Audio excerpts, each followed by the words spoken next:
بسم اللہ الرحمن الرحیم الحمدللہ رب العالمین والصلاة والسلام علی سید الانبیاء والمرسلین۔ ناظرین اکرام السلام علیکم، آپ کا میزبان تسلیم احمد صابری آج کے یوم کی نسبت سے خصوصی پروگرام سبت مصطفیٰ حسن مجتبی رضی اللہ تعالی عنہ کے اس عنوان کے ساتھ، اس سرنامے کے ساتھ، اس خصوصی پروگرام کے ساتھ حاضر خدمت ہے۔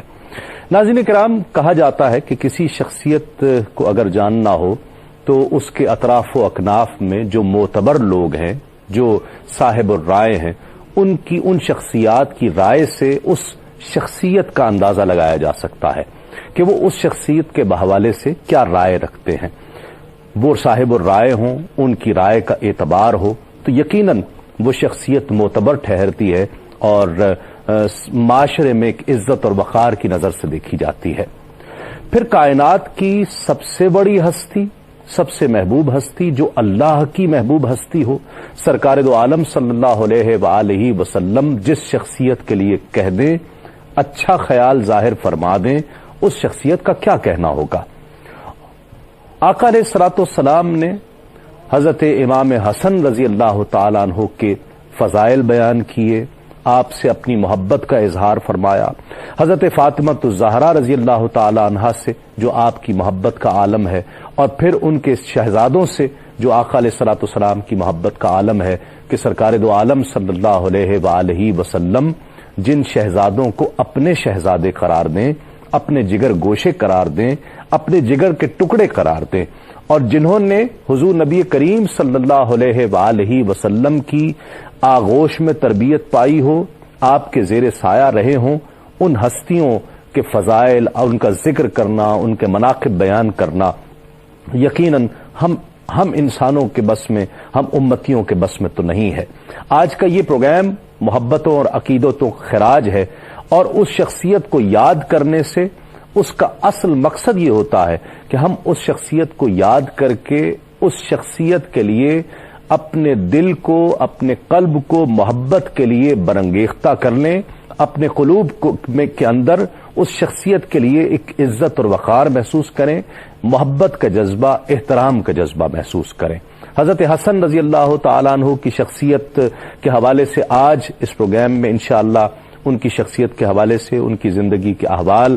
اور وہ نمایاں چند فیچرز جو ہم اس مختصر سے وقت میں پیش کر پائیں گے، انشاءاللہ کوشش کی جائے گی کہ اس پروگرام میں انہیں محبتوں اور عقیدتوں کا خراج پیش کیا جا سکے، اور اصل مقصد جس طرح میں نے ذکر کیا کہ ان کی محبت اپنے دلوں میں ہم پیدا کر سکیں کہ کسی کے ذکر سے اس کی محبت قلوب میں پیدا ہوا کرتی ہے۔ آج کے اس پروگرام میں ہمارے ساتھ تشریف فرما ہے آپ کی بہت ہی جانی پہچانی، ہر دل عزیز، محبوب شخصیت، بڑی زندگی اور بڑے استدلال سے گفتگو کیا کرتے ہیں علامہ سید مظفر حسین شاہ صاحب ہمارے ساتھ تشریف فرما ہے۔ ان کے ساتھ تشریف فرما ہے نوجوان فاضل ممتاز عالم دین، آپ کیو ٹی وی پر انہیں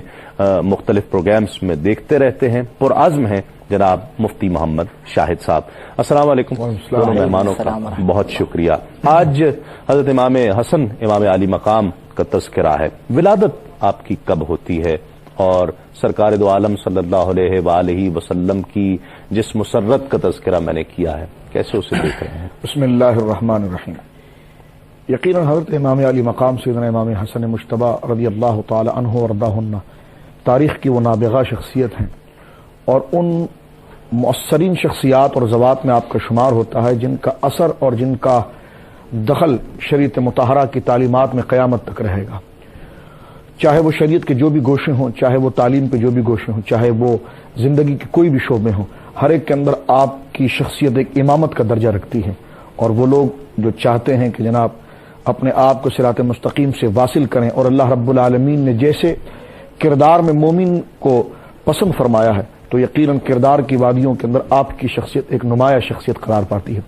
اس لیے سیدنا امام حسن مجتبی رضی اللہ تعالی عنہ وارضاہ عنہ کے حوالے سے سید عالم صلی اللہ علیہ وسلم پہلے ارشاد فرما دیا تھا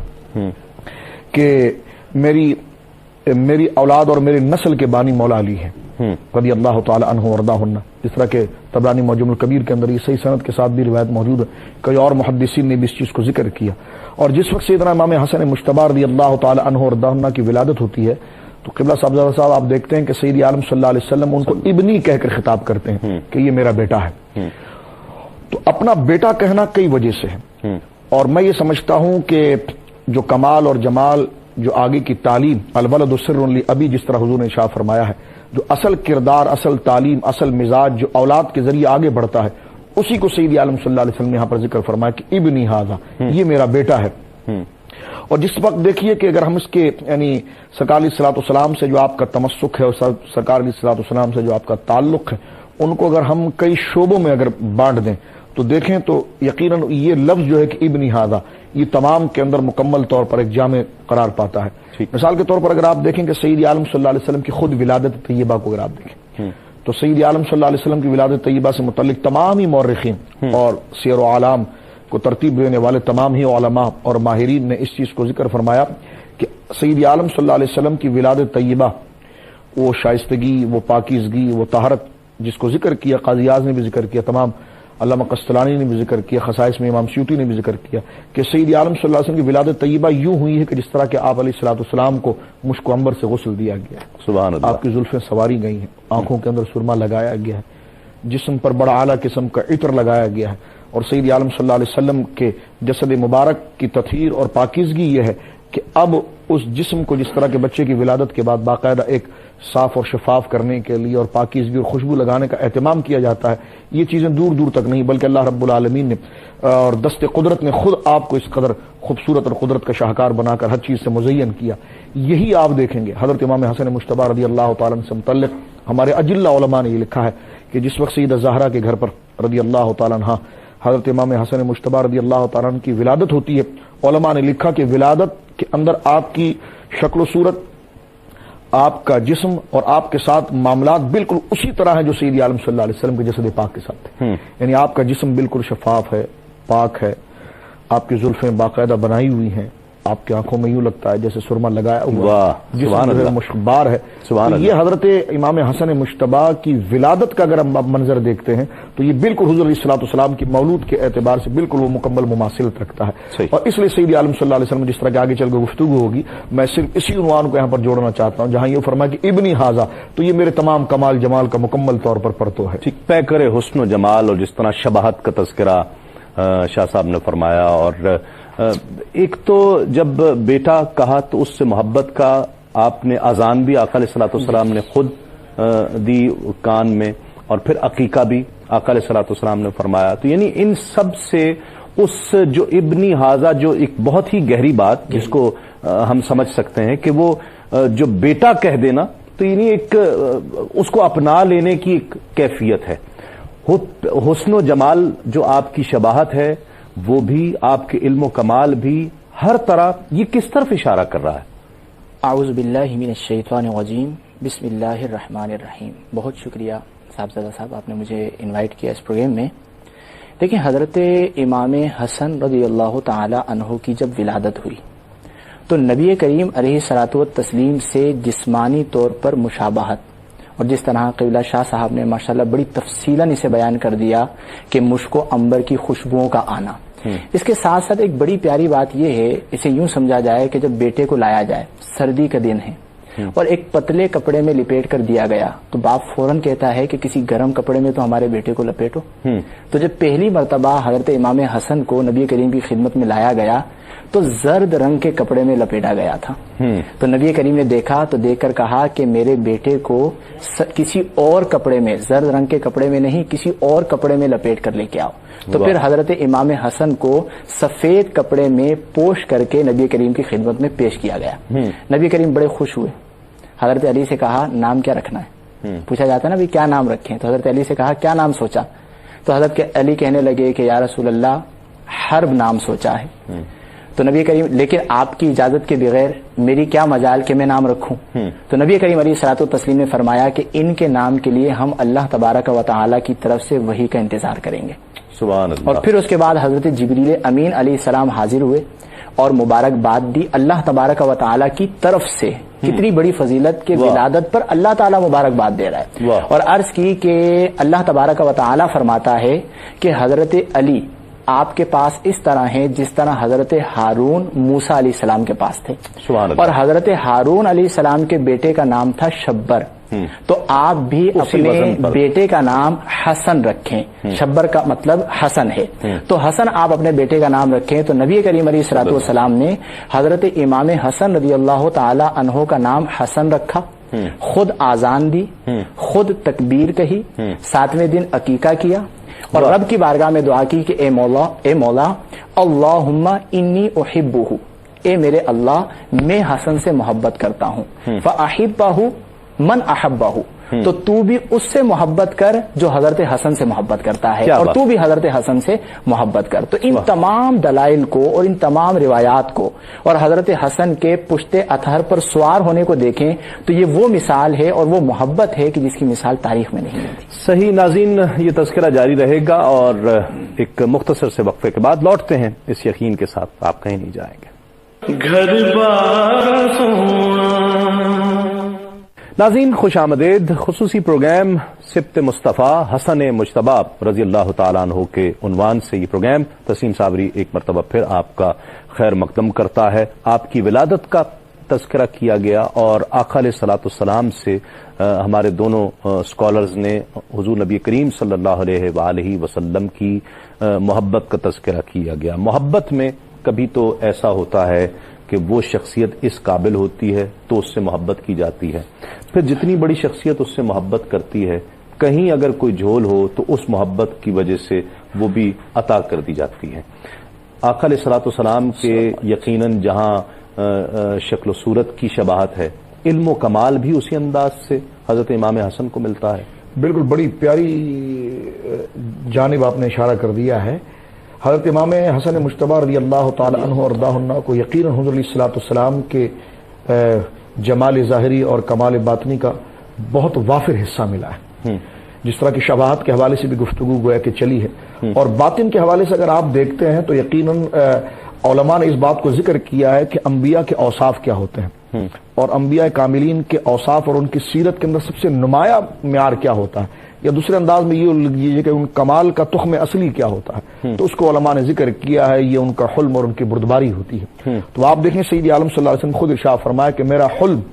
اور میرے مزاج میں جو بردباری ہے وہ اللہ رب العالمین نے حسن کو عطا فرمائی، اور میری شجاعت جو ہے میرے بیٹے حسین کو عطا فرمائی۔ تو یہ سید عالم صلی اللہ علیہ وسلم نے خود منصوص یہ ارشاد فرما دیا کہ میرا حلم جو ہے، میری بردباری جو ہے وہ میرے حسن کو دی گئی، اور یہ حلم جو ہے یہی تمام کمالات کا مجموعہ ہے، یہ تمام کمالات کا حاصل، یہی حلم ہے، یہی اخلاق کا اصل بیج ہے، اسی کے ذریعے تمام چیزیں اس سے شاخ در شاخ ہو کر نکلتی ہے، اور ان تمام کمالات اور ان اچھی عادات کو اگر آپ جانتے ہیں کہ اگر بند کر دیا جائے تو فلسفہ اور اخلاق فلسفہ اس بات کا بالکل مقر ہے، اور ان فلسفے کے تمام ائمہ جو اخلاق پر بحث کرتے ہیں وہ کہتے ہیں کہ اخلاق کی اصل بنیادی حلم قرار پاتی ہے، اور اسی کے ذریعے تمام باتیں نکلتی۔ ایک بات اس پر گفتگو کریں تو بات طویل ہوگی، میں صرف ضمن یہ عرض کرنا چاہتا ہوں کہ ایک سلسلہ تو یہ حلم کا حضور علیہ الصلوۃ والسلام نے عطا فرمایا، اور مزید باتیں اس اعتبار سے کہ حضور علیہ الصلوۃ والسلام نے جہاں پر ان کی دیگر انداز میں تربیت فرمائی تو اس میں دیکھیں ولادت کے اعتبار سے جب آپ دیکھتے ہیں کہ گھٹی جو ہے وہ حضور علیہ الصلوۃ والسلام اپنے لعاب سے دے رہے ہیں، وہ لعاب سے دینا ایک خاص قرینے اور ایک خاص حکمت کی طرف اشارہ ہے، ٹھیک، اور اس کو آپ دیکھ سکتے ہیں جہاں پر حضور علیہ الصلوۃ والسلام کے لعاب دہن کو دیگر اور چیزوں میں اللہ رب العالمین نے مؤثر بنایا ہے، وہیں پر اللہ رب العالمین کی عطا سے جو آپ نے لعاب دہن عطا فرمایا وہ لعاب جو حضرت امام حسن مجتبی رضی اللہ تعالیٰ عنہ کے جسم کا حصہ قرار پایا اور آپ کی زیست کا ایک خاص سہارا قرار پایا، تو یقیناً اسی لعاب کی تاثیر آپ کی زندگی کے اندر باہر ظاہر ہوتی ہے، جس کو اگر ہم دیکھتے ہیں تھوڑی وضاحت کے لیے میں عرض کرنا چاہتا ہوں کہ خیبر کا وہ واقعہ آپ دیکھ لیجیے کہ جس میں سید عالم صلی اللہ علیہ وسلم کو باقاعدہ ایک یہودی عورت نے زہر جو سرکار علیہ الصلوۃ والسلام کو دیا، اور اس میں یہ تھا کہ حضرت مجھے یاد آتا ہے بالضبط یاد آتا ہے کہ اور روضۃ الانف کے اندر یہ روایت گویا کہ موجود ہے، اور علامہ سہیلی علیہ الرحمٰن نے اس بات کو نقل کیا کہ جس وقت دسترخوان لگ گیا تھا اور سید عالم صلی اللہ علیہ وسلم کی خدمت میں وہ گوشت لایا گیا جو مسموم تھا، جو زہر دیا گیا تھا، اور اتنا خطرناک زہر پلایا گیا تھا اس کو کہ جب سرکار علیہ الصلوۃ والسلام نے وہ لقمہ اپنے زبان پاک پر جب رکھا ہے، ساتھ میں سرکار کے صحابی حضرت بشر وہ موجود ہیں، جب انہوں نے لقمہ منہ میں لیا تو ان کا کلیجہ پھٹ گیا اور منہ سے گویا کہ خون روانہ ہو گیا، اور بس یہ تھا کہ بس ان کا نزا کا وقت طاری ہوا تو سید عالم صلی اللہ علیہ وسلم نے ان کو اپنی جھولی میں لیا اور ارشاد فرمایا کہ صبر کرو، اللہ رب العالمین تمہیں اجر عطا فرمائے گا۔ اس وقت میں دھیمی آواز سے حضرت بشر نے بات کی تھی کہ حضور جس وقت میں اپنی زبان پر میں نے یہ رکھا تھا تو مجھے یہ پتا چل گیا تھا کہ اس میں زہر ہے، تو حضور نے ارشاد فرمایا کہ تم نے اس کو منہ سے نکالا کیوں نہیں؟ کہا کہ حضور آپ جلوہ گر تھے، میں نے گستاخی کرنا گوارا اور یہ بے ادبی میں نے اس کو سمجھا کہ اپنے لعاب سے اپنے منہ سے وہ لقمہ گویا کہ نکال دوں۔ تو آپ اندازہ لگائیے کہ اس زہر کی تاثیر اتنی تھی، صحابہ کا ادب یہ تھا۔ لیکن جب حضور علیہ الصلوۃ والسلام نے اس کو اپنے دہن مبارک میں لیا اور اپنی زبان پاک سے لگایا تو اس گوشت جو تھا اس میں اللہ رب العالمین نے حیات پیدا کر دی،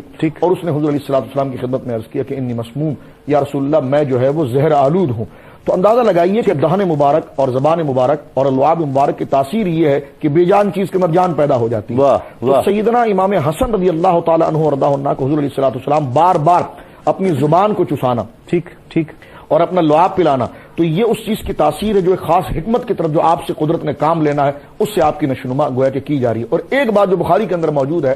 وہ بخاری میں کئی جگہ پر روایت موجود ہے کہ گویا کہ مال غنیمت میں آپ دیکھتے ہیں کہ صدقے کے کھجور لا کر رکھے گئے اور اس میں حضرت امام حسن مجتبی رضی اللہ تعالیٰ آگے بڑھتے ہیں اور ان کی عمر جو 2 سے 2.5 سال کے قریب کی ہے یا اس سے بھی کم ہے، وہ کھجور کا دانہ جو صدقے کا ہے اٹھا کر اپنے منہ میں لیتے ہیں۔ تو سرکار علیہ الصلوۃ والسلام صرف ان کے منہ سے اس کھجور کے دانے کو نکالتے نہیں بلکہ حدیث میں آیا کہ سرکار علیہ الصلوۃ والسلام نے بخن فرمایا کہ چھوڑ دو اس کو، تھوک دو اس کو، اور ایسا ہرگز نہ کرو، اس لیے کہ آل محمد ہمارے لیے صدقہ کھانا جائز نہیں ہے۔ تو یہاں پر علماء نے بحث کی ہے کہ بچے، یہاں پر بات پہلے ہوئی کہ جناب بچے کو تعلیم منتقل کی جا سکتی ہے، اہم شرعی مسائل بتائے جا سکتے ہیں۔ حضرت امام مالک ایک نظریے کی طرف ہے، وہ فرماتے ہیں کہ بچے کے اوپر یہ بات کا بوجھ ڈالا ہی نہیں جائے گا۔ حفظ قرآن آپ جو ہے کہ وہ چھوٹے بچوں کو کرنے کو گویا کہ منع فرماتے تھے اور فرماتے یہ درست نہیں ہے، ان کے نشوونما میں فرق آتا ہے۔ تو ان تمام تر دلائل و تحقیق کو سامنے کر دیکھا جائے تو علماء نے یہ لکھا کہ حضرت امام حسن مجتبی کے اندر پیدائشی طور پر وہ صلاحیت موجود تھی، وہ گوشہ جو بالقوہ موجود تھا، نبی کریم علیہ الصلوۃ والسلام نے خارجی تبلیغ سے اس کو بالفعل بنایا۔ صحیح۔ جب ہم فضائل دیکھتے ہیں کہ جو آقا علیہ الصلوۃ والسلام خود بیان فرما رہے ہیں اور اکثر روایات میں احادیث میں جہاں حضرت امام حسین کے فضائل بیان ہوتے ہیں آقا علیہ الصلوۃ والسلام کی زبان اقدس سے، ساتھ ہی امام حسن کے ہو رہے ہیں۔ جہاں حسین سے محبت کا تذکرہ ہو رہا ہے وہاں حضرت حسن سے محبت کا تذکرہ ہو رہا ہے، اور یہ سب جانتے تھے کہ آقا علیہ الصلوۃ والسلام دونوں سے یکساں محبت کرتے ہیں۔ حضرت امام حسین کا جو کردار ہے احیاء امت کے تعلق سے، وہ ہمارے سامنے ہے کہ کربلا میں اپنی جان کا نذرانہ پیش کر دیا اور دین کو زندہ کیا۔ حضرت امام حسن کے کردار کو اس تعلق سے کہ رہتی دنیا تک اس احیاء امت کے تعلق سے اس کردار کو کیسے دیکھ رہے ہیں آپ؟ جی ہاں، دیکھیں اس میں مسئلہ یہ ہے کہ نبی کریم علیہ الصلوۃ والتسلیم سے جو روایات ہمارے پاس آئی ہیں ان روایات میں 2 روایات بڑی اہم ہے اس سوال کے آنسر میں، جواب میں۔ پہلی روایت تو یہ کہ نبی کریم علیہ الصلوۃ والتسلیم نے فرمایا کہ اما حسن فلہ ہیبتی، اما حسن، بہرحال جو حسن ہے اس کے لیے میری ہیبت ہے، و اما حسین، اور بہرحال جو حسین ہے فلہ جرأتی، ان کے لیے میری جرأت ہے۔ ٹھیک۔ سر سے لے کر سینہ مبارکہ تک امام حسن نبی کریم سے مشابہت رکھتے ہیں، اور وہاں سے لے کر نیچے تک، نیچے کا جو حصہ ہے وہ حضرت امام حسین رضی اللہ تعالی عنہ نبی کریم علیہ الصلوۃ والسلام سے مشابہت رکھتے ہیں، اور انہیں شبیہ رسول صلی اللہ علیہ وسلم کہا جاتا تھا۔ گویا کہ احیاء دین امام حسن نے بھی کیا اور احیاء دین امام حسین نے بھی کیا۔ شہادت امام حسن بھی شہادت کے مرتبے پر فائز ہوئے اور امام حسین بھی شہادت جہری کے مرتبے پر فائز ہوئے، اور امام حسن شہادت سری کے مرتبے پر فائز ہوئے۔ ٹھیک ہے۔ نبی کریم علیہ الصلوۃ والسلام نے حضرت امام حسن کو دیکھا تو دیکھ کر فرمایا کہ ان ابنی ھذا سید، میرا جو یہ بیٹا ہے یہ سردار ہے، یصلح اللہ علی یدیہ بین فئتین، اللہ تبارک و تعالی میرے اس بیٹے کے ہاتھ پر 2 گروہوں کے درمیان صلح کروائے گا، حضرت علی رضی اللہ تعالی عنہ کے وصال کے بعد، اور پھر اس کے بعد آپ نے باقاعدہ ارادتاً اپنی خلافت سے دستبردار ہوئے اور حضرت امیر معاویہ رضی اللہ تعالی عنہ کو خلافت سونپی، اور اس میں یعنی اس خلافت سونپنے میں بعض لوگوں نے فتنہ کھڑا کیا، تو حضرت امام حسن رضی اللہ تعالی عنہ نے اس مقام پر صبر سے کام لیا، اور دو بڑے گروہوں کے درمیان جو ایک بڑا اختلاف تھا جس کے نتائج بہت زیادہ خطرناک ہو سکتے تھے، حضرت امام حسن نے احیاء دین کرتے ہوئے، قربانی دے کر اس بڑے اختلاف کو ختم کرتے ہوئے نبی کریم علیہ الصلوۃ والتسلیم کی اس پیشن گوئی کو سچ کر دکھایا۔ یہ کیا، میں وقفے پر جانا چاہتا ہوں اور اس کے بعد آ کر یہ سوال رکھنا چاہتا ہوں، کیا اسے احیاء دین کی حضرت امام علی مقام حضرت امام حسن کے حوالے سے ان کی جانب سے اس کے مظاہر کہا جا سکتا ہے، اور اس میں کردار، مطلب یہ اتنا بڑا عمل ہے کہ ہم اس کو مظاہر کہہ سکتے ہیں؟ ایک مختصر سا وقفے کے بعد لوٹتے ہیں اس یقین کے ساتھ آپ کہیں نہیں جائیں گے۔ گھر بار بڑا سونا۔ ناظرین خوش آمدید، خصوصی پروگرام سبت مصطفیٰ حسن مجتبیٰ رضی اللہ تعالیٰ عنہ کے ساتھ آپ کا میزبان تسلیم احمد صابری ایک مرتبہ پھر حاضر خدمت ہے، اور وقفے سے پہلے اس خلافت راشدہ اور جو حضرت امام حسن رضی اللہ تعالیٰ عنہ اس صلح کا موجب بنتے ہیں اور اس میں ایک اہم کردار ادا کرتے ہیں، اس کا تذکرہ ہو رہا تھا۔ خلافت راشدہ کے 30 سال حضرت امام حسن پر ختم ہو رہے ہیں، اور اس کے بعد سرکار کے فرمان کے مطابق پھر ملوکیت کا آغاز ہو رہا ہے، اور یہ اعزاز حضرت امام حسن کو مل رہا ہے۔ خود چھوڑا، یہ مظاہر ہیں اس احیاء دین کے کہ جو فضائل امام حسین کے لیے بیان کی جا رہے ہیں، ساتھ ساتھ امام حسن کے لیے بیان کیے جا رہے ہیں، تو اس کردار کو ہم صحیح طور پر دیکھ پا رہے ہیں کہ یہی وہ مظاہر ہیں؟ دیکھیے، آپ اگر ائمہ کی ترتیب کو دیکھیں، حضرت امام حسین رضی اللہ تعالیٰ عنہ پر درجہ رکھتے ہیں زیادہ حضرت امام حسن، ٹھیک، لیکن یہ ضروری نہیں کہ جو بڑا بھائی ہو وہ بڑا ہو جائے۔ حضرت امام حسن اگر واقعی میں امام حسین سے اگر عمر میں بڑے ہیں تو تمام کمالات میں، دانائی میں اور تمام امور میں بڑے ہیں، تو یہ بڑائی آپ پر کما حقوق صادق آتی ہے۔ ورنہ آپ دیکھیں کہ حضرت مولا کائنات علی مرتضیٰ کرم اللہ وجہ الکریم کو دیکھیں، ان کے بڑے بھائی حضرت جعفر طیار ہیں، روایت میں آتا ہے کہ 18 سال سے بھی زیادہ کا گویا کا فرق ہے، لیکن جو رتبہ اور مقام حضرت علی مرتضیٰ کو ملا ہے وہ تو ٹھیک۔ تو میں اس بات سے ہٹ کر ایک بات قبلہ عرض کرنا چاہتا ہوں، وہ یہ کہ ضروری نہیں کہ جو بڑا ہو تو وہ بڑا ہو تو سارے کمالات ان کے پاس ہو، لیکن امام حسن اگر بڑے ہیں تو ان کے پاس سارے کمال بھی موجود ہیں۔ ٹھیک، اس کی دیکھیے ایک وجہ تو یہ بنتی ہے کہ جس طرح کہ مولانا بھی وہ حدیث جامع ترمذی سے پڑھ دی آپ کے سامنے کہ حضور علیہ الصلوۃ والسلام کے مشابہ ہیں سر اقدس سے لے کر سینے تک۔ یہ سر اور سینہ کس چیز کا اشارہ کرتا ہے؟ یہ کس چیز کا قرینہ ہے؟ اور پاؤں تک جو ہے کہ حضرت امام حسین ہے، تو اس طرف آپ اشارہ دیکھیں جو تشبیہ جاتی ہے تو مشبہ منہ کے ساتھ جو ایک خاص کا تعلق موجود ہے، تو وہ کس اعتبار سے؟ جیسے دراصل سینہ اور سر یہ اخلاق، کردار اور فیصلے اس حلم کی بات، وہ حلم اور مرکز کی بات ہے کہ یہ اصول وضع کرنے والے ہیں، اور پاؤں جو وہ استقامت کے لیے ہوتے ہیں۔ تو فرمایا کہ میرا اصول اور میرے کردار اور میرے فیصلے اور دین کے جو اصل اصول ہے اس کا اجرا جو ہے حسن کرے گا، اور اس کو لے جا کر نظام عمل کے اندر نافذ جو کرے گا وہ میرا حسین کرے گا۔ ٹھیک، تو اس لیے وہاں پر پاؤں کی طرف بھی اشارہ ہو رہا ہے اور وہاں پر سینہ اور چہرے کی طرف اشارہ ہو رہا ہے، ایک بات۔ دوسری بات میں یہاں پر یہ عرض کرنا چاہتا ہوں جو آپ کے سوال کے حوالے سے، یقیناً احیاء دین کے حوالے سے حضرت امام حسن مجتبیٰ رضی اللہ تعالی عنہ وارضاہ کے حوالے سے جو بات تو ہو چکی ہے، مولانا جامع ترمذی سے روایت پڑھا، میں ذرا صحیح بخاری سے اس کے الفاظ ذکر کرتا ہوں، انہی کلمات تھوڑے اضافے کے ساتھ، ٹھیک ہے، کہ حضرت نبی کریم علیہ الصلوۃ والسلام نے جس وقت حضرت امام حسن مجتبیٰ رضی اللہ تعالی عنہ کو اپنی گود میں بٹھایا، صحابی کہتے ہیں کہ حضور علیہ الصلوۃ والسلام کے پہلو میں امام حسن بیٹھے ہوئے، ینظرون الی الناس مرتن والیہ مرتن، کبھی حضور لوگوں کی طرف دیکھتے ہیں اور کبھی اپنے بیٹے حسن مجتبیٰ کی طرف دیکھتے ہیں، اور شاہ فرماتے ہیں کہ ابنی ھذا سید لعل اللہ ان یصلح بہ فئتین عظیمتین من المسلمین، کہ اللہ رب العالمین اس کے دست پاک سے، اس کے ذریعے اللہ رب العالمین مومنین کے ایک عظیم گروہ کے اندر صلح کروائے گا۔ ٹھیک، تو یہ اس حلم اور بردباری کا اشارہ ہے جو حضور علیہ الصلوۃ والسلام نے چہرے اور انداز آپ ذرا دیکھیں جو راوی ذکر کرتا ہے، ینظرون الی الناس مرتن والیہ مرتن، انداز دیکھیے کہ جب گفتگو جب کی جاتی ہے تو ایک انداز بھی اس کا بتاتا ہے کہ اس کے اندر کیا حکمت ہے جو اس کلمات کے اندر مزید روب کو پیدا کرتا ہے، ٹھیک، اس منظر کو ذکر کرتا ہے۔ آپ نے تمہید میں بڑی خوبصورت بات کی تھی کہ اطراف و اکناف کی شخصیات، تو وہ انداز اس چیز کو ذکر کرتا ہے، اس کو متعین کرتا ہے اس کی اہمیت کو۔ تو یہاں پر میں پھر لوٹ کر صاحب آپ کی اجازت کلمات پڑھنا چاہتا ہوں جو بخاری میں ہے، جو راوی کہتا ہے کہ ینظروا الی الناس مرتن والیہ مرتن، کبھی حضور لوگوں کی طرف دیکھتے اور ان کی طرف دیکھتے، کبھی لوگوں کی طرف دیکھتے کبھی ان کی طرف دیکھتے، پھر فرماتے ابنی ھذا سید، یاد رکھو تم سب تو بیٹھے ہو لیکن یہ میرے بیٹے کو جو اللہ نے مرتبہ دیا وہ یہ ہے کہ لعل اللہ ان یصلح بہ بین الفئتین مسلمتین عظیمتین، اس قسم کے الفاظ بخاری کے اندر موجود ہے، کما قال علیہ الصلوۃ والسلام، ایک عظیم مومنین گروہ کی صلح اللہ رب العالمین اس کے دست پاک سے کرائے گا۔ یہ حضور علیہ الصلوۃ والسلام نے مقدمہ دے دیا، ٹھیک، ان انداز میں گویا کہ تربیت ہوگی۔ اور آپ دیکھتے ہیں کہ جب سیدنا امیر معاویہ رضی اللہ تعالی عنہ وارضاہ عنہ کے ساتھ آپ کی صلح ہو رہی ہے تو دونوں جگہ پر حضور کا یہ لفظ صادق آ رہا ہے وہاں پر کہ عظیمتین ہیں دونوں طرف، ایک طرف بنو ہاشم ہے، ایک طرف بنو امیہ ہے، اپنی طاقت کے اعتبار سے وہ دونوں عظیمتین کے بالکل اصل مصداق قرار پاتے ہیں، اور فرمایا کہ فئتین ہیں، اور ایک مکمل مضبوط گروہ وہ بن چکا ہے۔ اور مسلم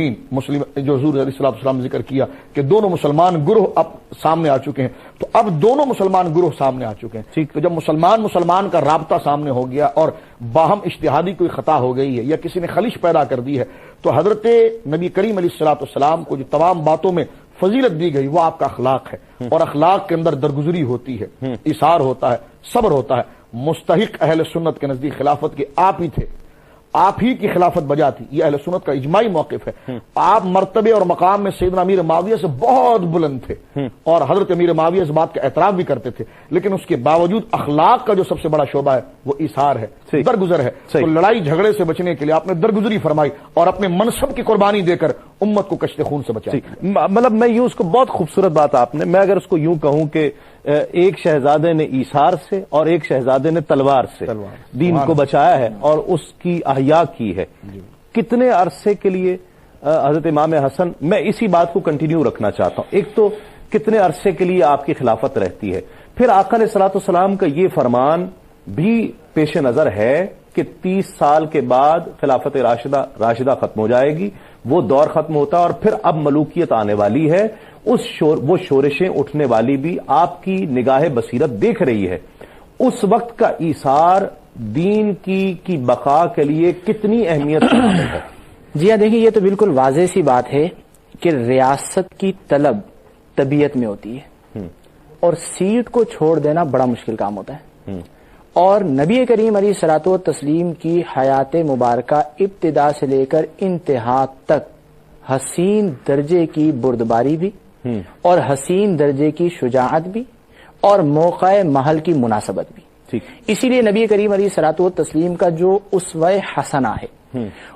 اس میں اگر ہم غور کرتے ہیں تو ہمیں نبی کریم کی زندگی میں ہر پہلو نظر آتا ہے۔ شفقت بھی نظر آتی ہے اپنے غلاموں پر، ٹھیک ہے، میدان میں حکمت جنگ بھی نظر آتی ہے، معاف کرنا شجاعت بھی نظر آتی ہے، معاف کرنا بھی نظر آتا ہے، اور گستاخ کو انجام تک پہنچانا بھی نظر آتا ہے۔ ٹھیک، مسئلہ کیا ہوتا ہے صاحبزادہ صاحب کہ جب ہم کسی چیز کے بارے میں رائے متعین کرتے ہیں تو ہمیں چاہیے کہ ہم ایک تصویر کے ہر رخ کو دیکھیں، ٹھیک، ہر جہت سے دیکھیں، ہر طرف سے دیکھیں۔ یہ جو تمام چیزیں تھیں وہ حضرت امام حسن کو نبی کریم علیہ الصلوۃ والتسلیم کی طرف سے ملی، اور جو کمال نبی کریم کی طرف سے ملا، جو اکمل الاکملین ہیں ان کی طرف سے وہ کمال ملا، تو اس کے اندر تو نقصان کا پہلو ہو ہی نہیں سکتا۔ ٹھیک ہے، اب آپ غور کریں کہ جب نبی کریم علیہ الصلوۃ والتسلیم کی طرف سے آپ کو وہ کمال ملا اور آپ مسند خلافت پر تشریف فرما ہیں، اور جیسا کہ علامہ مظفر حسین شاہ صاحب نے بڑی تفصیلاً اور بڑی وضاحت کے ساتھ یہ بات کہی کہ یہ اجماعی مسئلہ ہے کہ امام حسن کا مقام اور امام حسن کی شان اور آپ کا مرتبہ حضرت امیر معاویہ رضی اللہ تعالیٰ عنہ سے بڑا بلند و بالا ہے۔ حضرت امیر معاویہ بھی ہمارے نزدیک بڑے محترم ہیں، اور وہ اس چیز کا اعتراف بھی کرتے ہیں، اس کے باوجود نبی کریم علیہ الصلوۃ والتسلیم کی خبر غیب کہ میرا یہ بیٹا دو گروہوں کے درمیان صلح کروائے گا، اس کو پورا کرنے کے لیے امام حسن رضی اللہ تعالی عنہ خلافت سے دستبردار ہوتے ہیں۔ یہ وہ ایثار کی نظیر ہے کہ جو تاریخ میں نہیں ملتی۔ اور پھر اس کے ساتھ امام حسن رضی اللہ تعالی عنہ جن شرائط پر ہوا کیا کہ دیکھیں، آپ ایک سیاسی حلقہ ہوتا ہے، اس میں ہر طرح کے پوائنٹس اٹھتے ہیں، کچھ لوگ پوزیٹو ہوتے ہیں، کچھ لوگ نیگیٹو ہوتے ہیں، اور اس وقت یہ ہوا کہ جب حضرت امام حسن رضی اللہ تعالی عنہ خلافت سے دستبردار ہوئے تو بعض ناہنجاروں نے حضرت امام حسن رضی اللہ تعالی عنہ پر ظاہری اعتبار سے تان و تشنی کا آپ کو نشانہ بنایا، لیکن حضرت امام حسن کرنے والے تھے وہ شورشیں کرنے والے، لیکن حضرت امام حسن رضی اللہ تعالی عنہ نے صبر سے کام لیا اور اپنی خلافت کی قربانی دے کر، یعنی اپنی کرسی کی قربانی دے کر مسلمانوں کے دو عظیم گروہوں کے درمیان صلح کا کارنامہ سر انجام دیا۔ ٹھیک، یقیناً ناظرین یہ تو بات سامنے آتی ہے کہ سرکار دو عالم صلی اللہ علیہ وآلہ وسلم اپنے دو شہزادوں سے جس محبت کا اظہار فرما رہے ہیں اور کس طرح انہوں نے اپنے اپنے انداز میں آقا علیہ الصلوۃ والسلام کی سنتوں کو ادا کرتے ہوئے ہی انہیں سامنے رکھتے ہوئے ایک شہزادہ ایثار سے، ایک تلوار سے احیاء دین کرتا ہے اور امت مسلمہ کے افکار کی حفاظت کرتا ہے، آپ لوگوں کے ایمان کی حفاظت کرتا ہے اور آنے والی نسلوں کی ایمان کی بقا اور اس کی حفاظت کرتا ہے۔ یہ تو ہے، اب سوال یہ پیدا ہوتا ہے کہ اس جو غلط فہمی ہو گئی تھی کہ جس میں حضرت امام حسن نے بہت اہم کردار ادا کرتے ہوئے، ایثار کرتے ہوئے خلافت سے دستبرداری کا فیصلہ کیا، پرسپشن امت کا کیا ہونا چاہیے ہے، یہ سوال آپ کے لیے بھی بہت اہم ہے، میرے جیسے طالب علم کے لیے بھی بہت اہم ہے، اور اس کو یوں سمجھ لیجئے کہ یہ خلاصہ ہوگا اس پروگرام کا۔ جب میں وقفے سے لوٹوں گا تو یہ سوال شاہ صاحب سے کروں گا کہ امت کو کیا سوچنا چاہیے، ہمیں کیا نظریہ رکھنا چاہیے ہے کہ ہم اس واقعے کو کس طرح سے لیتے ہیں کہ جب آقا علیہ الصلوۃ والسلام دونوں کو عظیم گروہ اور دونوں کو مومنین قرار دے رہے ہیں تو ہمیں پرسپشن کیا رکھنا چاہیے ہے۔ ایک مختصر سے وقفے کے بعد۔ گھر بار بڑا سونا، گھر بار بڑا سونا۔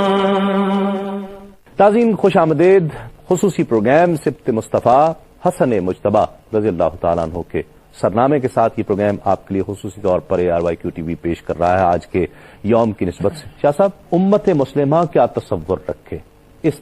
باہمی تعلق کے حوالے سے، باہمی جو غلط فہمیاں ہوئیں، جو شورشیں اٹھیں، امت مسلمہ جب تاریخ کو پڑھتی ہے تو کچھ کنفیوز ہو جاتی ہے، جب احادیث کو پڑھتی ہے تو کچھ کنفیوز ہو جاتی ہے، اس لیے کہ اس کا ذہن اس قابل نہیں ہوتا کہ ان چیزوں کو اس کی روح کے ساتھ سمجھ سکے۔ آپ کا مطالعہ ہے اس تعلق سے، آپ کیا کہتے ہیں کہ ہمیں کیا رائے کیا رکھنی چاہیے، ہمیں کیا تصور رکھنا چاہیے؟ میں اس پر یہ عرض کروں گا، حضرت امام احمد بن حنبل رضی اللہ تعالیٰ کا قول یہ ہر جگہ پر ملتا ہے۔ آپ نے فرمایا کہ جب ہماری تلواروں کو اللہ رب العالمین نے ان کے خون سے بچائے رکھا ہے تو ہماری زبان کو بھی پھر ان کی بدگمانی سے بچائے رکھنا چاہیے۔ واہ واہ واہ، یہ حضرت امام احمد بن حنبل رضی اللہ تعالیٰ جو بالکل قریب کے دور کے، یہ آپ نے ارشاد فرمایا۔ ایک بات، دوسری بات، جو آپ نے کئی سوالات کو اپنی اس تمہیدی گفتگو کے اندر جمع کر دیا ہے، میں اس کو مختصر انداز میں عرض کرنا چاہوں گا۔ پہلے تو یہ کہ ایک نوجوان طالب علم اس چیز کو پڑھتا ہے تو اس کو کیا رکھنا چاہیے، تو پھر اس کو ماخذ بنانا چاہیے شرف صحابیت کو، ٹھیک، کہ شرف صحابیت دونوں جگہ پر صحابی ہیں، اور صحابہ کے بارے میں یہ نظریہ جو حضور نے اپنی تربیت کا، کیونکہ وہ حضور علیہ الصلوۃ والسلام کی تربیت یافتہ ہے، وہ حضور علیہ الصلوۃ والسلام کے تعلیم کے شاہکار ہیں، وہ حضور علیہ الصلوۃ والسلام کے دعوی نبوت کی دلیل ہیں، تو لہذا ان کے لیے پھر محبت کا، احترام کا، تعظیم کا، اتفاق کا، شائستگی کا، جو حضور نے فرمایا کلہم عدول، میں نے ان کی تربیت کی ہے، رب سے میں نے اخلاق سیکھے ہیں اور مجھ سے انہوں نے اخلاق سیکھے ہیں۔ تو اب آپ دیکھ لیجئے کہ جناب جو ہے کہ وہ صحابی ہیں کلہم عدول، ان کے لیے عدل کی بات کی جائے، انصاف کی بات کی جائے، اور ان کی شان میں ایسے کلمات جو ان کی شان اور منصب اور جو ان کی ذمہ داریاں ہیں اور جن سے ان کا رابطہ ہے، کہیں سے اہانت کا پہلو نہ نکلے، کیونکہ قرآن نے اس بات کو واضح کر دیا تھا، وَكَرَّهَ إِلَيْكُمُ الْكُفْرَ وَالْفُسُوقَ وَالْعِصْيَانَ أُولَٰئِكَ هُمُ الرَّاشِدُونَ۔ محبوب ان کے دل سے ہم نے کفر کو، نفاق کو، ہر وہ چیز جو اللہ اور اس کے دین کے خلاف لے جاتی اس کو نکال دیا ہے، اور ایک نہیں، ہم نے آپ کے تمام صحابہ کو راشد اور مرشد بنا دیا ہے۔ تو یہ قرآن کی نص جو ہے یہ تمام تاریخ کو لا کر اس پر ہم نے پیش کرنا ہے۔ اگر تاریخ اس کی تفسیر بنے گی تو ہم قبول کریں گے، نہیں بنے گی تو اس کو دیوار سے مار دیں گے۔ ٹھیک، ایک بات۔ اب دوسری بات اس حوالے سے میں عرض کرنا چاہتا ہوں وہ یہ ہے کہ حضرت امام حسن مجتبیٰ رضی اللہ تعالیٰ عنہ وارضاہ عنہ کی جو زندگی ہے، اس کو میں اس حوالے سے بھی عرض کرنا چاہوں گا کہ دیکھیں یہ 30 سال آپ بار بار کہہ رہے ہیں، یہ حدیث پاک کے اندر بھی ہے، آخر اس 30 سال کے اندر کمال کیا تھا کہ جس کی بنا پر حضور علیہ الصلوۃ والسلام نے باقاعدہ اس 30 سال کو ذکر کیا، یزید کے اس پیدا ہونے والے سال کو بھی حضور نے ذکر کیا، جو علامات حضور نے ذکر کی ہے اس کو الگ الگ نام سے ذکر کیا، لیکن یہ 30 سال کو امت آج تک کہتی ہے کہ یہ 30 سال کے عرصے میں جتنے لوگ آئے ہیں منصب خلافت کے اوپر وہ خلفائے راشدین میں سے ہیں۔ ٹھیک ہے، جہاں سیدنا صدیق اکبر، سیدنا فاروق اعظم، سیدنا عثمان غنی، سیدنا مولا کائنات، وہیں حسن مجتبیٰ. تو اس 30 سال کو میں یہ سمجھتا ہوں، اگر وقت نہیں ہے کہ تاریخی تناظر کے اندر دیکھا جائے کہ اسلام حضور علیہ الصلوۃ والسلام کہ دنیا سے رخصت ہونے کے بعد، رفیق اعلیٰ کے سفر کرنے کے بعد جو ایک بہت بڑا فتنہ سامنے آیا ہے، اس کا مقابلہ جہاں پر سیدنا ابوبکر کر رہے ہیں، سیدنا عمر کر رہے ہیں، سیدنا عثمان کر رہے ہیں، سیدنا علی کر رہے ہیں، وہیں پر سیدنا امام حسن مجتبیٰ بھی وہاں پر پہرا دیتے ہوئے نظر آ رہے ہیں. اور حضور کے کہنے کا مقصد جو مجھے سمجھ میں آ رہا ہے حکمت کے اعتبار سے، اس کا ایک زاویہ یہ بھی ہے کہ ان 30 سالوں تک اگر میرے دین کے شعار باقی رہ گئے تو قیامت تک اسے کوئی نہیں مٹا سکے. اللہ اکبر. دین کو بچانا تھا، اس لیے حضرت امام حسن مجتبیٰ نے اپنے منصب کی، جس طرح مولانا نے ارشاد فرمایا کہ اپنے منصب کی قربانی دی، تو منصب کی قربانی وہ تھی دین کے لیے. تو یہ جو آپ ارشاد فرما رہے ہیں، جو آپ نے سوال کیا، یہ احیاء دین کا ہے. تو اس میں میرے لیے، آپ کے لیے، تمام ناظرین کے سبق یہ ملتا ہے کہ جہاں پر دین کی بات آ جائے، جہاں پر ناموس رسالت کی بات آ جائے، جہاں پر ناموس دین کی بات آ جائے، جہاں ناموس صحابہ کی بات آ جائے، جہاں ناموس اہل بیت کی بات آ جائے، جہاں ناموس قرآن کی بات آ جائے، جہاں ناموس شریعت کی بات آ جائے، تو پھر اپنی انا، اپنی گروہ بندیاں، اپنے ذاتی معاملات کو چھوڑ کر امام حسن سے یہ کردار لینے کی ہمیں کوشش کرنی چاہیے کہ اپنی جان کے تمام معاملات کو ہم اسلام کے قدموں کے سامنے نچھاور کر دیں اور اسلام کی تعلیم کو بچا لیں. ٹھیک، شہادت کس طرح سے ہوتی ہے؟ اور پھر ایک جو چیز، اب اتنا وقت بھی نہیں ہے کہ اس فلسفے کو ذکر کیا جا سکے کہ آقا علیہ الصلوۃ والسلام کی سنت جو شہادت ہے، ہر شہید کو شہادت سرکار دو عالم صلی اللہ علیہ وآلہ وسلم کا صدقہ ملی ہے، اور آقا علیہ الصلوۃ والسلام کی جو وصال مبارک ہے وہ تو بظاہر طبعی ہے کہ آقا علیہ الصلوۃ والسلام فرماتے تھے آخری وقت میں بھی کہ مجھے وہ آج تک اس زہر کی کاٹ اپنے محسوس ہوتی ہے، لیکن بظاہر طبعی ہے. اور پھر وہ شہادت کا صدقہ کس طرح سے ملتا ہے، اور شہادت جہری اور شہادت سری کے مظاہر دونوں میں کس طرح سے نظر آ رہے ہیں؟ امام حسین کے تو ہمارے سامنے ہیں. جی دیکھیں، شہادت کی بنیادی طور پر 2 قسمیں ہیں. نمبر 1 شہادت جہری اور نمبر 2 شہادت سری. میدان کارزار میں لڑتے ہوئے جان اعلائے کلمت الحق کے لیے قربان کر دینا، یہ شہادت جہری ہے، جیسا کہ امام حسین رضی اللہ تعالیٰ عنہ اعلانیہ شہادت. اور دوسری شہادت وہ ہے جو شہادت سری ہو، جیسا کہ حضرت امام حسن رضی اللہ تعالی عنہ کو 3 مرتبہ زہر دیا گیا، اور حضرت امام حسن کی شہادت تیسری مرتبہ زہر سے ہوئی. اور اس شہادت میں جو صورت تھی وہ یہ تھی کہ امام حسن رضی اللہ تعالی عنہ کے جسم مبارک سے آنتوں کے ٹکڑے ہو کر نکل جایا کرتے تھے. اس قدر ظالم اور اس قدر خطرناک قسم کا زہر جو ہے وہ حضرت امام حسن کو پلایا گیا. اور بہرحال آپ شہید ہوئے، اور آپ کے ذریعے یعنی آپ پر شہادت سری جو ہے وہ گویا کہ تام ہوئی. لیکن یہاں پر جو ہمارے لیے قابل توجہ بات ہے، ذکر امام حسن تو ہر سال ہوتا ہے اور وہ ہمارے دین کا حصہ ہے، کیونکہ وہ ہمارے نبی کریم علیہ الصلوۃ والسلام کے نواسے ہیں. لیکن ہمارے لیے جو بہترین سبق ہے وہ کیا ہے کہ امام حسین رضی اللہ تعالی عنہ اپنے بھائی سے پوچھتے ہیں کہ بھیا بتائیے کہ آپ کو زہر کس نے دیا ہے. یہ سوال ہے. اب اس سوال کا جواب امام حسن کیا دیتے ہیں وہ ہمارے لیے بڑا لائق توجہ ہے. امام حسن رضی اللہ تعالی عنہ کہتے ہیں کہ اگر مجھے زہر دینے والا وہی ہے کہ جس کے بارے میں میرا گمان ہے کہ اس نے مجھے زہر دیا ہے، تو اللہ تبارک و تعالی بہترین انتقام لینے والا ہے. وہاں بھی صبر ہے، وہاں بھی صبر ہے. اور اگر وہ نہیں ہے تو میں کسی مسلمان پر تہمت نہیں باندھتا. یہ ایک وہ سائلنٹ میسج تھا کہ جس کے اندر بعض لوگوں نے حضرت امام حسن رضی اللہ تعالی عنہ کی زوجہ محترمہ کی طرف نسبت کر دی کہ انہوں نے زہر دیا تھا، حالانکہ امام حسین کے پوچھنے پر امام حسن نے سکوت کیا. اور جو اس وقت انویسٹیگیشن ہو سکتی تھی وہ آج اور 10 سال یا 20 سال یا 50 سال یا 100 سال گزرنے کے بعد نہیں ہو سکتی. ایک معاملہ آج ہوا ہے، اگر آپ آج اس پر انویسٹیگیشن کریں گے تو ایک بات الگ ہے، اگر 10 سال بعد کریں گے تو جس وقت یہ معاملہ ہوا تھا اور کس کے ساتھ، حضرت امام حسن جو نواسہ رسول ہیں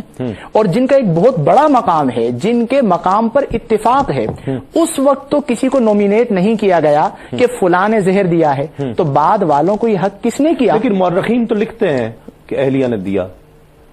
اس پر کلام ضرور ہے جہاں پر اعتماد. میں ایک وقفہ لے لوں پھر اس کے بعد کر کے، چونکہ پھر اس کے بعد ہمیں اس کو وائنڈ اپ کرنا ہے. ناظرین ایک مختصر سا وقفے کے بعد لوٹتے ہیں اس یقین کے ساتھ آپ کہیں نہیں جائیں گے. گھر بار بار بڑا سونا. ناظرین خوش آمدید خصوصی پروگرام سبت مصطفیٰ حسن مجتبیٰ رضی اللہ تعالی عنہ پیش کیا جا رہا ہے آج کے یوم کی نسبت سے۔ شاہ صاحب، روایات تو یہ ملتی ہیں اور مورخین نے یہی لکھا، اکثر علماء بھی اس پر کلام کرتے ہیں کہ اہلیہ نے دیا۔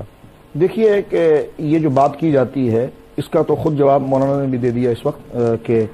اس تو سیدنا امام حسن مجتبی رضی اللہ تعالی عنہ اور عنہ نے خود اس کی وضاحت فرمائی اور اس کے لیے آپ نے خود سکوت فرمایا ہے۔ تو جو آپ کا معاملہ ہے، جو صاحب معاملہ آپ ہیں، آپ نے سکوت کیا ہے، تو مورخین کی باتوں پر اس قدر توجہ دے کر کسی دوسری طرف جانے کی ضرورت نہیں ہے۔ جس نے دیا آپ نے اس پر اللہ رب العالمین کے سپرد اس کو کیا۔ اصل چیز یہ تھی کہ جو آپ نے میسج وہاں پر دیا ہے، اپنی شہادت کے وقت جو میسج دیا ہے، اپنی زندگی کے وقت جو میسج دیا ہے، اور صلح کا جو وقت تھا اس وقت جو آپ نے جو میسج دیا ہے، اور اس میں آپ دیکھیں سیدنا امیر معاویہ رضی اللہ تعالیٰ عنہ وارضاہ عنہ کی قرابت رسالت امام صلی اللہ علیہ وسلم سے محبت کا تقاضا یہ تھا کہ کچھ شرطیں حضرت امام حسن مجتبی نے اس وقت رکھی تھی۔ تو حضرت امیر معاویہ رضی اللہ تعالیٰ عنہ کی خدمت میں عرض کیا کہ حضور آپ جو لکھ کر دیں گے وہ میں اس کو قبول کر لوں گا، اور یوں سمجھ لیجیے کہ یعنی ایک سادہ کاغذ آپ کے سامنے رکھ دیا گیا کہ جو آپ اس پر لکھیں گے تمام معاملات اس کو قبول کر لیے جائیں گے۔ اور وہ ساری چیزیں کس وجہ سے تھی؟ میں نے پہلے عرض کیا کہ وہ دین کی بقا کے لیے تھی۔ حضرت امیر معاویہ رضی اللہ تعالیٰ کا آپ کے مقابلے پر آنا، آپ کا ان کے مقابلے پر آنا، تو یہ معاملہ جو تھا یہ ایک اجتہادی خطا پر منتقل تھا۔ حضرت سارہ جو ہے وہ سیدھا حاجرہ کو پسند نہیں کر رہی تھی اور انہوں نے حضرت ابراہیم سے کہا کہ ان کو یہاں سے لے جاؤ۔ وہ لے جا کر جناب ایک سنگلاخ وادی کے اندر بھیج دیا اور وہاں پر چھوڑ دی جاؤ، غیر ذی زرع، جہاں نہ انسان کی ذات نہ کوئی سبزہ ہے۔ لیکن اس عمل سے وہ ان کی ایک اجتہادی فکر تھی، تو بس جیسا ان کے اوپر تبرہ نہیں کیا جا سکتا، ان کے معاملات میں لان تان نہیں کی جا سکتی۔ حضرت یوسف علیہ السلام کے بھائیوں نے حضرت یوسف کے ساتھ کیا کیا، لیکن وہ تمام مومنین میں شمار ہوئے ہیں، صالحین میں شمار ہوئے ہیں۔ تو بس وہی معاملہ ایک اجتہاد کے حوالے سے یہاں پر ہے جس کو ہم اس سطح پر ذکر کر سکتے ہیں۔ نیچے سطح پر آ کر میں نے حضرت امام احمد کا قول پیش کیا ہے کہ اپنی زبان کو ان کلمات کے ساتھ آلود نہ کریں کہ کس نے زہر دیا تھا، کیا ہوا تھا۔ تو وہاں پر توقف اس اعتبار سے ضروری جو یقیناً حضرت امام احمد جیسا شخص جو سارے معاملات کو جانتا ہے لیکن سکوت اور بہت قریب ہے، تو یقیناً ہمارے لیے اس میں بہت بڑا میسج اور حکمت ہے۔ صحیح، کیا پیغام ملتا ہے حضرت امام حسن رضی اللہ تعالیٰ عنہ کی زندگی سے، آپ کی سیرت سے ہمیں؟ پیغام یہ ہے کہ 2 بار کل مال صدقہ کیا امام حسن نے، تو پہلا پیغام تو یہ ہے کہ صدقے کی عادت ڈالیں۔ 25 حج پیدل چل کے کیے کہ میں اللہ کی بارگاہ میں سوار ہو کر کس طرح جاؤں، مشقت کو برداشت کیا۔ تو دوسرا پیغام یہ ہے کہ ہم بھی اپنی ذات میں مشقت کو برداشت کریں۔ ایک بڑھیا عورت نے حسنین کریمین رضی اللہ تعالی عنہما کی دعوت کی، تو آپ دونوں نے اسے 1,000 دینار بھی دیے اور پلس 1,000 بکریاں بھی دیں، اور کل مال صدقہ کیا 2 بار، وہ تو میں عرض کر چکا ہوں۔ تو یہ نبی کریم علیہ الصلوۃ والتسلیم کی سیرت کو عملی طور پر اپنا کر ایک درس دیا تھا۔ ہم نے سن تو لیا، ہمارے ویورز نے بھی سن لیا، لیکن سننے کے بعد یہ جو ان کے اعمال تھے کہ عبادت میں مشقت برداشت کرنے کی عادت ڈالیں، اپنے مال سے صدقہ دینے کی عادت ڈالیں، ضعیفہ کے کام بھی آئیں، اور جو بیچارے مجبور ہوں ان کا ساتھ دیں، مال کو راہ خدا میں خرچ کریں، اور عملی طور پر عملی میدان میں، فکری میدان میں جس طرح انہوں نے قربانیاں پیش کی، تو میں اور سب لوگ یہ سوال کریں کہ میں نے اب تک دین کے لیے کیا کیا، اور میری جو صلاحیتیں ہیں ان میں کیا کر سکتا ہوں۔ جو کر سکتے ہیں احیاء دین کے لیے سیرت امام حسن رضی اللہ تعالیٰ عنہ پہ چلتے ہوئے کرتے چلے جائیں، انشاءاللہ جنت میں ان کا پہنچ جائے گا۔ آخری چند جملے کیا فرق ملتا ہے؟ حضرت امام حسن مجتبی رضی اللہ تعالیٰ عنہ کی زندگی ہمیں اتفاق کا، اتحاد کا درس دیتی ہے۔ سرکار علیہ الصلوۃ والسلام سے جو تعلق اور دین سے جو محبت ہے اس کا درس دیتی ہے کہ تم کہیں پر بھی زندگی کی کسی بھی وادی میں اگر بھٹک رہے ہو، لیکن بالادستی تمہارے اوپر حضور کی محبت کی ہونی چاہیے، دین کے احترام کی ہونی چاہیے، اللہ رب العالمین کے خوف کی ہونی چاہیے۔ تم نے جو قدم بڑھانا اس سے پہلے تمہیں یہ دیکھنا ہے کہ اس سے دین کو نصرت ملے گی، دین کی حمیت اور غیرت باقی رہے گی کہ نہیں رہے گی۔ یہ حضرت امام حسن مجتبی رضی اللہ تعالیٰ نے موجودہ حالات کے تناظر کے اندر جو آپ کا میسج ہے وہ اس اعتبار سے ہے کہ تمہارا کوئی فعل، تمہاری کوئی تحریر، تمہاری کوئی حرکت، تمہاری کوئی گفتگو دین کی بدنامی کا سبب نہ بنے، بلکہ ایثار سے کام لے اور اپنے تمام معاملات پر ضبط رکھیں۔ بہت شکریہ علامہ سید مظفر حسین شاہ صاحب، مفتی محمد شاہد صاحب، آپ کا بہت شکریہ۔ ناظرین کرام، یہ پروگرام آج کے یوم کی نسبت سے پیش کیا گیا ہے، اور پیش نظر رہا تو یہی رہا کہ نانا کے دین کو کوئی حرف نہ آنے پائے، ایثار کیا اور اپنی خلافت کی قربانی پیش کی، پیچھے ہٹ گئے، دستبرداری کی، حلم اور بردباری کا مظاہرہ کیا، اور اسی کو معاشرے میں پروان چڑھانے کے لیے آپ نے اہم کردار ادا کیا۔ یہ جملہ بار بار آیا اور بار بار کہنے کو جی چاہتا ہے کہ ایک شہزادہ ہے آقا علیہ الصلوۃ والسلام کا کہ جو ایثار کے ساتھ، اور دوسرا شہزادہ ہے کہ جو تلوار کے ساتھ احیاء دین کرتا ہے۔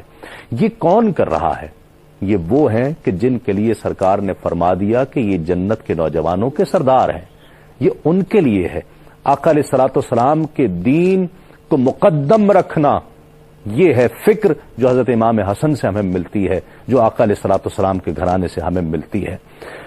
دیکھا جائے تو محبت کا عالم یہ ہے کہ حضرت سلمان فارسی رضی اللہ تعالیٰ عنہ روایت کرتے ہیں کہ ایک مرتبہ میں حضور کی خدمت میں حاضر تھا اور بھی صحابہ موجود تھے، کتنے میں کوئی شخص آیا اور کہا کہ حسن اور حسین نہیں مل رہے ہیں، کہیں گم ہو گئے ہیں۔ آقا علیہ الصلوۃ والسلام کے چہرے پر میں نے پریشانی دیکھی، کہا فرمایا آقا علیہ الصلوۃ والسلام نے کہ آؤ حسن اور حسین کو ڈھونڈتے ہیں، کچھ ادھر نکل گئے کچھ ادھر نکل گئے۔ سلمان فارسی کہتے ہیں کہ میں آقا علیہ الصلوۃ والسلام کے ساتھ ہو لیا۔ آقا علیہ الصلوۃ والسلام چلتے چلتے بہت دور نکل آئے، یہاں تک کہ پہاڑ کے دامن میں تشریف لے آئے۔ وہاں حضرت امام حسن اور امام حسین دونوں ایک دوسرے سے چمٹے ہوئے لپٹے ہوئے، چہرے پر پسینہ، جسم پر پسینہ تھا اور چہرے پر خوف کا عالم تھا، اور دوسری طرف ایک اژدہا تھا کہ جو اپنی دم پر کھڑا ہوا تھا پھن پھیلائے ہوئے۔ جیسے ہی اس اژدہے نے آقا علیہ الصلوۃ والسلام کو دیکھا تو تم دبا کر بھاگ لیا۔ آقا علیہ الصلوۃ والسلام کم و بیش دوڑتے ہوئے امام حسن اور امام حسین کے پاس گئے اور دونوں کو گلے سے لگا لیا، کپڑے سے آپ کا پسینہ پہنچا اور فرمایا، جو جملے فرمائے جو روایت میں موجود ہیں وہ اس محبت کی عکاسی کر رہے ہیں، اس محبت کے مظاہر ہیں، اس محبت کا اظہار کر رہے ہیں جو آقا علیہ الصلوۃ والسلام سے کو اپنے دونوں شہزادوں سے ہے۔ آقا علیہ الصلوۃ والسلام فرماتے ہیں کہ تم پر میرے ماں باپ قربان ہو جائیں، اے حسن اور حسین تم پر میرے ماں باپ قربان ہو جائیں، تم دونوں رب کی بارگاہ میں کتنی عزت اور شرف والے ہو۔ وہ ہستی کتنی محبت کر رہی ہے، اور اس محبت آقا علیہ الصلوۃ والسلام کی محبت یقیناً ہم سے بھی تقاضا کرتی ہے، ہم سے بھی اس چیز کا سوال کرتی ہے کہ میں اپنے شہزادوں سے کتنی محبت کرتا ہوں، تم پر بھی لازم ہے کہ تم ان سے محبت کرو۔ اور آقا علیہ الصلوۃ والسلام نے تو ان سے محبت کو ایمان کے ساتھ مشروط کر دیا ہے، حضرت حسن کی محبت کو، حضرت حسین کی محبت کو، اور جو ان سے بغض رکھتا ہے وہ ایمان سے خالی ہے۔ اللہ رب العزت ان کے درجات میں مزید بلندیاں اور رفعتیں عطا فرمائے، اور آج کا یہ پروگرام ان کی بارگاہ میں قبول ہو جائے اور ہمیں ان کی محبت میں سے کچھ حصہ مل جائے۔ اپنے میزبان تسلیم احمد صابری کو اجازت دیجیے۔ تسلیمات۔